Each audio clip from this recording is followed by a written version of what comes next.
Today we are having a very special guest, Shona Mackin from Social Face, who we're really excited to invite Shona to this session because there's a lot of webinars going around talking about Facebook, but from a different perspective. They're talking about how many times to post and the size of your cover photo, reaches and likes and all that sort of stuff. Because that's so well covered, we wanted to go from a different angle. We wanted to find out how to manage Facebook from a team perspective with so many personal profiles, and your team's also part of your brand. Now, how your culture in your office can be used to engage your fans, how Facebook can help with your internal business culture, and also the big one of managing meltdowns and having an emergency plan. So welcome Shona, and welcome Shane, who's the owner of Otrain, who will be co-hosting this today. First up, hello Shane, how are you? Hi Emma, thanks. Hi Shona, thanks very much for joining us again today. Guys, I'm really excited to have Shona here. I've known Shona, I think it's fair to say, since before Facebook was invented. It is actually. And you know, Shona was a networker long before social network was even coined. So really glad to have her here. I've seen Social Face, Shona's business, from its the idea conception turn into what it is today. And I'll let Shona tell you a little bit about Social Face. But she speaks all over Australia. She's highly regarded. She knows her stuff, and she's a lot of fun. So Shona, welcome. Thanks for joining us. No worries. Thanks for having me, guys. I'm excited. So we have Looking forward to telling you all about it. We have a lot. I'm so pleased your little banner came back too, Emma. Oh, good. Thank you, Shona.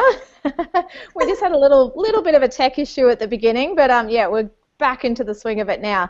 Now, Shona, would you mind telling us a little bit more about your business and how you came to looking after such high-level and larger clients for their social media? Sure. So Social Face started in 2011. Oh, no. Well, Social Face started in 2011. I started working on Facebook with clients back when I first met Shane in 2007. So very early adopters, in that we had a high net worth of group of individuals, and we used to use Facebook groups as a really quick and easy way to communicate with them. So that's my initial introduction to using social media for business. So I've always used social for business, not for personal, although that kind of evolves with it. Social Face started in 2011 when I had a whole bunch of people who just kept asking questions and questions and questions about how to do it. So ended up with the idea and threw it out to a couple of friends, and we had 4 clients on the first day, and the rest we'll say is history. So what sort of easy. What sort of services do you offer for your clients? Like, I'm sure it's one thing to post, but I'm sure there's a whole strategy behind posting and all that sort of stuff as well, and managing and HR, and it's such a big beast, if you like. How do you go about that? So our approach is a little bit different in that we start with the reason that why people are on social media. So we're constantly looking at each of the platforms and the reason behind each of those platforms. So generally we find people have different groups connecting in different spaces. So the language that you might choose to use on LinkedIn is going to be very different to what you use on Facebook or Google+. Indeed. So we tend to start with the first reason is, okay, what's the point of you being on social media? Why do you want to be there aside from checking the boxes of, yeah, I should be on social media, Facebook, Twitter, LinkedIn, whatever. So we get down to the crux of the core business purpose, and then each month we're talking to them around, okay, well, what are you trying to achieve in your business this month? How are we going to get there, and what are the messages that we need to get out to each of those different social communities? So there's a lot that goes into writing the strategies behind them and the content to make sure that it remains relevant and also driving that business purpose rather than just making noise and posting cat pictures. Or Frenchmen. What was that, Shane? So Shane, you've had a little bit of experience with social media. What's been your experience, and why were you excited to invite Shona onto the program today?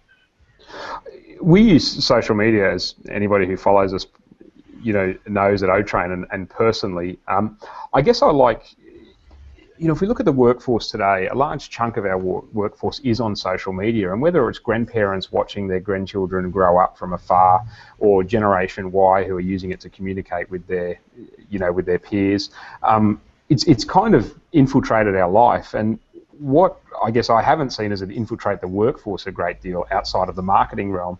And I think social media has such a great opportunity to help build culture and communicate and just become another vehicle or mechanism, I guess, to develop your workforce and take it from where it is to where you want it to be. And that's why I was excited to have Shona to come on to just talk about, I guess, some of the ideas around how we can do that or use that, or some of the things that she's seen in her experience in the last, my math is very good, but 4 years. BF before Facebook. BFB, yeah. We should, register that, Shona, before Facebook. Coin the phrase. We've been around since before Facebook. Now, let's start from the beginning, Shona, with, from what Shane was saying about managing a team with Facebook. I mean, it's one thing, I'm sure, just to say, when people first start with your company as to, this is our expectation, but as people stay longer and longer and your team gets bigger and bigger, what sort of things are you seeing being implemented with managing your team and their representation on the social media platform? Yeah, sure. So, I mean, the biggest challenge, we've started to at least see people stop blocking Facebook now. So there was this big trend, and I know I did it in my previous company as well, that we literally turned off access to all social media throughout the workday because it was just stopping people from doing their work. Because it was new, shiny, people were doing things, they're claiming to need it for business, yet it wasn't really driving the leads. Whereas I think now, depending on the role in the organisation, it is relevant for some people. And there's a whole bunch of stats that have come out around how people with LinkedIn networks that are larger than, I can't remember the number, are converting at almost 50% more than people who don't have that social media network available to them. So there's some really cool stats, particularly around that sales space. In terms of team members, I think it's around setting their expectations for the organisation and having it clear, because the reality is not everyone in your organisation needs to have access to your social media accounts. There's really, you need one or two people, otherwise you're going to muddy the message, you're going to confuse it up, and it just shows that you're not organised as a business with that planning ahead with your posting. If you've got people coming in willy-nilly posting ad hoc, it's not going to work. It doesn't work, and it means that if you're working a strategy, you know that you're going to post. So everyone knows this on Facebook. You post something that's going to get a lot of engagement, so your next post is going to get more engagement. So if you post a cat, for example, then you come in with your business message, you're going to get a better result than if you do it the other way around. Now, so I guess just to interrupt there, Shona, I guess from a branding scope, like with our business, and I'm sure with Shane's business as well, you've got a document which, sets out your brand and your message and all that sort of stuff. That really needs to be expanded to include your messages on social media and have that readily available to the team that has access. Absolutely, but it's also having the team communicate, because you don't want to work through that strategy to go, okay, well on Thursday at 1 p.m, because that's our peak time, we're going to post this core business message, and then have someone come in at 12:50 and post something completely irrelevant and undo all of that hard work. And so there is a real need for people to communicate within the team and know who's on and who's managing it and who's responsible for responding to your customer questions that are coming in and who's not. Exactly. It's like any customer service. If the phone's ringing, and I take a client call, then generally I will follow that through to the end. I'm not going to let you pick it up halfway through and try and imagine everything that was in my head around the strategy to take it to fruition. That's a really good way to. Yeah, that's a really good way to look at it. What do you think, Shane? It sounds to me like it might be easier just to outsource it to someone like Social Face, Shona. Well, it probably would, Shane, and that's how the business came about. And just to be clear too, we don't consider ourselves, I'm actually against outsourcing your social media. I think you need to look at co-sourcing. So your social media is one of your core marketing and business objectives.